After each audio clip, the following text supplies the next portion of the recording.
Okay, just finished stage 1 on the SQ5. Got it on the hoist now. We're gonna do some stage 2 mods, and we're gonna do some stage 2 mods. Check it out, or like, how should I end it? Okay, we just finished up our stage 1 with the SQ5.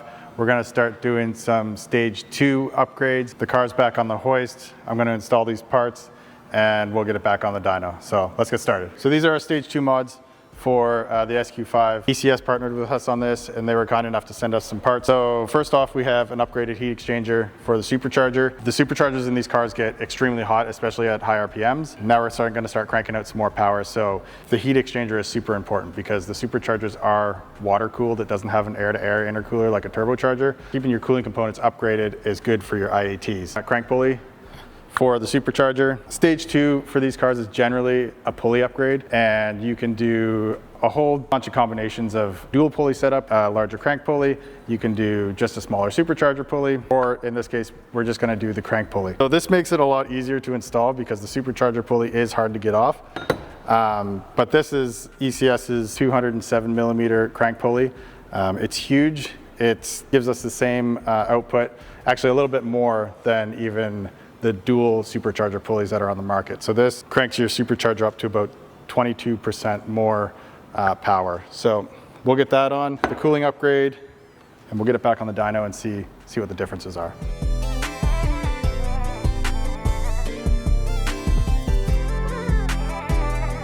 I'm gonna have to take the bumper off this car for the heat exchanger, and then I'm also gonna have to pull that rad pack out into service position so we can get to the crank pulley. Worst thing Audi ever invented.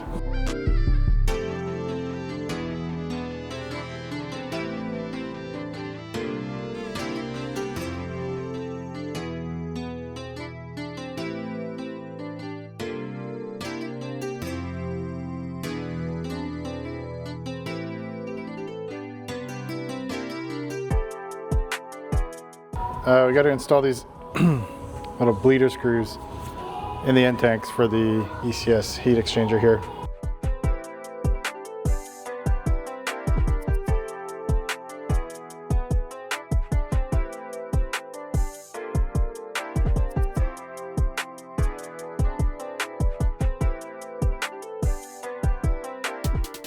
Heat exchanger's in. It's big. It's like a whole second radiator basically. I'm not going to fill and bleed it just yet because I have to do the supercharger pulley still, which is going to require me to put it in service position. I'll start to tackle this crank pulley in.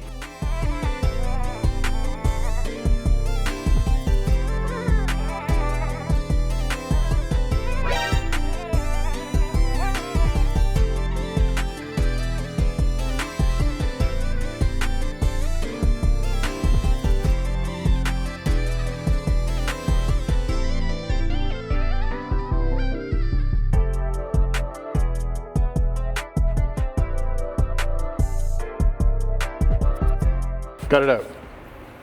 Did it just in service position. So this is the stock crank pulley, 2 pulleys essentially in one.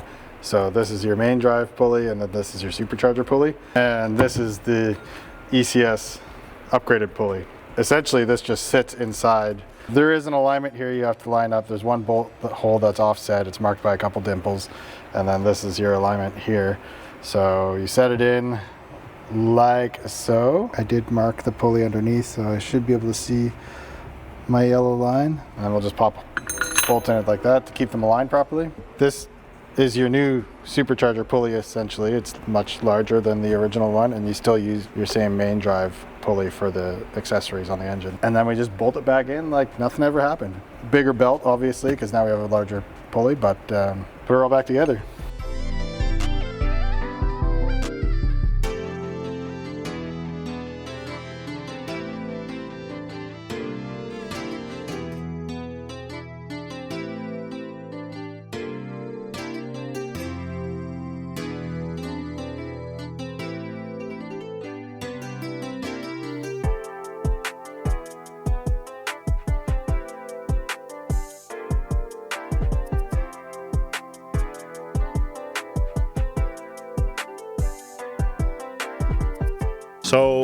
we had a casualty. Tell us what happened. What did he do? What did he do? Day 72 of convincing Colton to buy a Euro, and now there's sweet fly juice, and there's a lot of flies.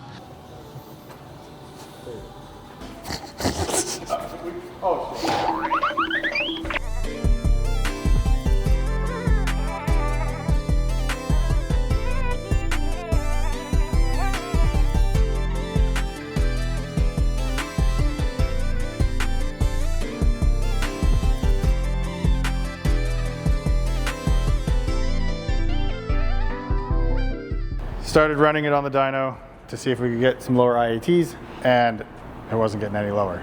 So if you have one of these and you've ever done work on the charge cooling system, they are notoriously hard to bleed. If they're not bled correctly, you can get air pockets or airlocks that will contribute to super high IATs. Just to rule that out, this is kind of what you see here. We added these clear tubes going in and out of the supercharger just to make sure that we had all the air out of the system and we weren't fighting an airlock. And we weren't, but the IATs were still, 60 degrees, sometimes higher, at 7,000 RPM. These cars, they'll pull power from, once it gets into the 50s, you're gonna start pulling back on power, and it's gonna limit how much you can make. So you probably heard of a divorced cooling system. I kind of made my own here. This is just kind of temporarily in here, kind of as a proof of concept thing. But basically you're splitting the engine coolant from your charge cooler circuit. So your supercharger and your supercharger heat exchanger, and this new little expansion tank is on one circuit, and then your engine cooling is on a separate circuit. Once I did that, the IATs dropped by like 15 degrees Celsius at 7,000 RPM. And our numbers went up by like almost 20 wheel horsepower. I'll run it on 91 now with the divorced, separated cooling system. I would really recommend doing this if you're going to do a stage 2 pulley upgrade and the charge cooler upgrade. Splitting the systems made the biggest difference out of anything. Oh, not to mention, I didn't say, but we're running just distilled water in the charge cooling system. Absorbs and transfers heat much better than coolant does. Obviously, you don't want to run just water in your cooling system in the wintertime. You can just put regular coolant back in it. Making power right now, we just have distilled water in it just to get the best performance we can. I'll run it on 91 and we'll show you what we can make with 91. We'll drain it, do 93, and show you what we can make with 93.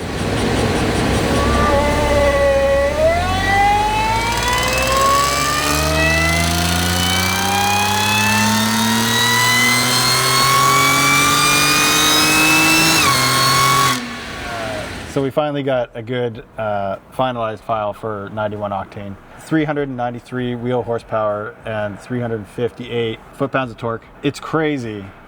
Before I separated the coolant system, we couldn't get over like 370 wheel horsepower with this.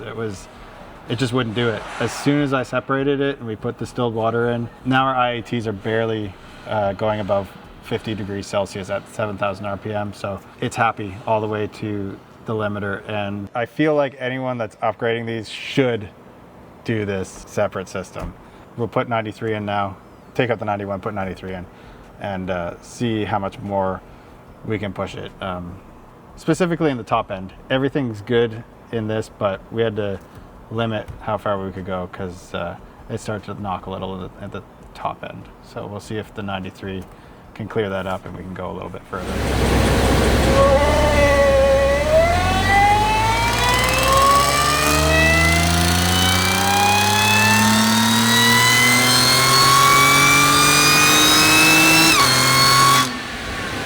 412 wheel horsepower. Whoa. And 373 foot-pounds of torque. What? So it does better on the better fuel. No way. But on the 91, we had to dial back our tune a little bit because it started to knock the top end. This one on 93 held strong, and it made pretty good power. We get gains pretty much through the whole RPM range, starting at 3,400. I was kind of surprised to see us get that much power out of just octane, but happy with it. It runs good. Now I got to get it off the dyno and street log it. I'm excited for that. I'm excited for that because we're Last time we had it on the street, it was what, 360? 365, I think, was our stage 1 number on 93. We'll go street log. Yeah. Okay, bye.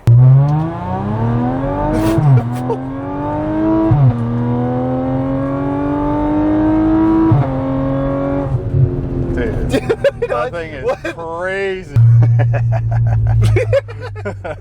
Back in the SQ5 on the street, I got to run a couple street logs and see how this baby does on stage 2. But it was raining the last couple days, so we took that opportunity to install some exhaust mods. So you might notice it's a little bit louder. Oh boy.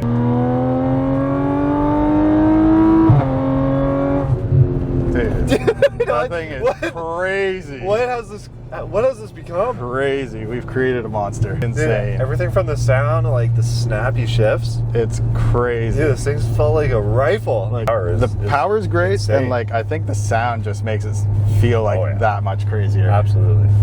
We did put catless test pipes in it, and then a full ECS exhaust all the way back. Resonated exhaust, you'd never know it because it's so freaking loud. I'd hate to hear what the non-resonated one sounds like, but yeah, this thing it's got a full exhaust on it. Okay, so I'm gonna have to give this definitely a positive for stage 2. I wasn't, to be honest, me personally, I wasn't expecting a whole lot, but I mean, this feels like a totally different car. Worth the upgrades, I would say. We're only able to make this power because of the cooling system. Like, separating the cooling system was a huge part of it. And that's because our tunes don't get rid of any factory safeties or anything. So the ECU will pull back on power once IATs get over 50 degrees. And we don't change that. So in order to make the extra power, you have to have your charge cooling in check. And the only way we were able to do that was to separate the two systems. Cool your SQ5s. Cool your SQ5s.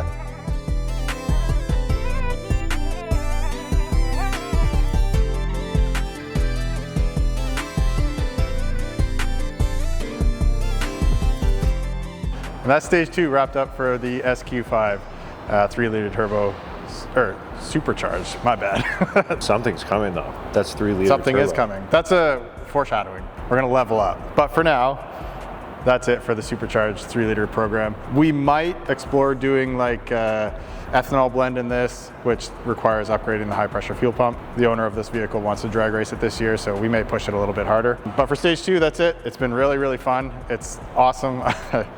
I have a new appreciation for these vehicles. I really like it. These tunes will be available on Instantune very soon, and you can buy them at TuneZilla.com. And that's it. What's next? 3-liter turbo. 3-liter turbo. Ooh.